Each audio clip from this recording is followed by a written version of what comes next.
As the years passed, so did many career ambitions, everything from astronaut to surgeon. In the end, however, two always returned. In addition to one day pursuing a career in the Secret Service, I had, to no one's surprise, set the intermediate goal of becoming a commissioned officer in the U.S. military.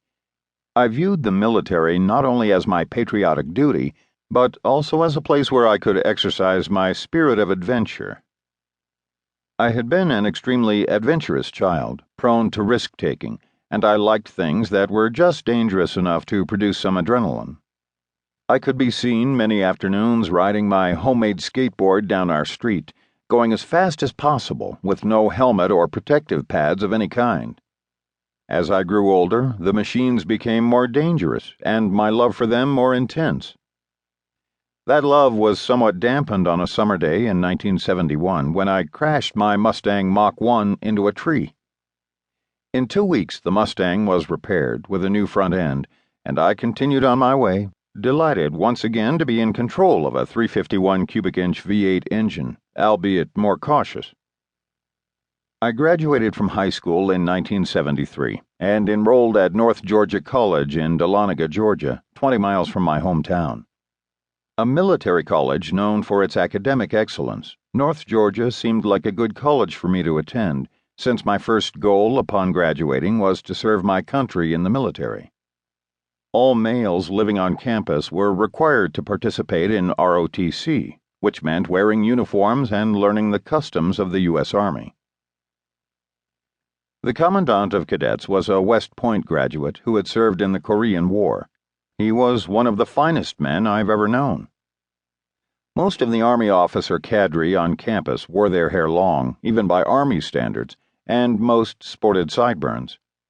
Some were a bit portly, although no one was hugely out of shape, but it was apparent that physical training was not a priority for most of them.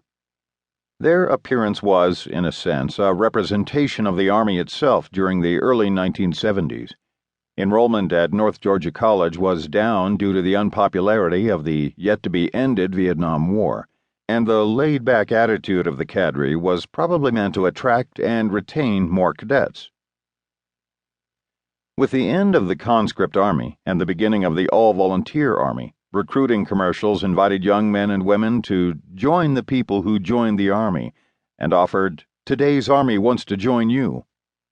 Conversely, I had seen Marine recruiting commercials and posters with men sporting very little hair that boasted of keeping its standards high and its ranks small, wanting a few good men and not promising a rose garden. The hard-nosed Marine Corps approach to recruitment, designed to attract unique, extreme individuals, intrigued me, but I had never met a Marine officer, and there were none at North Georgia College. After some discussion with other like-minded cadets, I was informed that recruiters from the Marines were allowed to search for suitable applicants for their officer programs on campus. They would usually set up a place in the student center 1 or 2 days out of each quarter for interested students to come by and talk. They would also set up a time and place for students to take the Marine Corps officer's written exam. One day, a Marine recruiting team led by Captain Kenneth L. Christie was on campus. I decided to see what the Marines had to offer. As it turned out, what they offered was an attitude and a challenge. My first meeting with Captain Christie occurred at a motel just outside the campus, where he and his recruiting team were staying. As I pulled into the motel parking lot on a beautiful autumn afternoon, Captain Christie stepped out of his vehicle, and I immediately realized that I was looking at what a military officer was supposed to look like.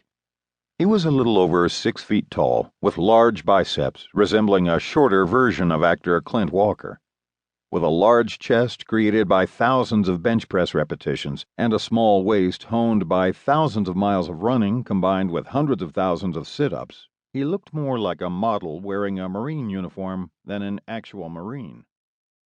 In addition to his imposing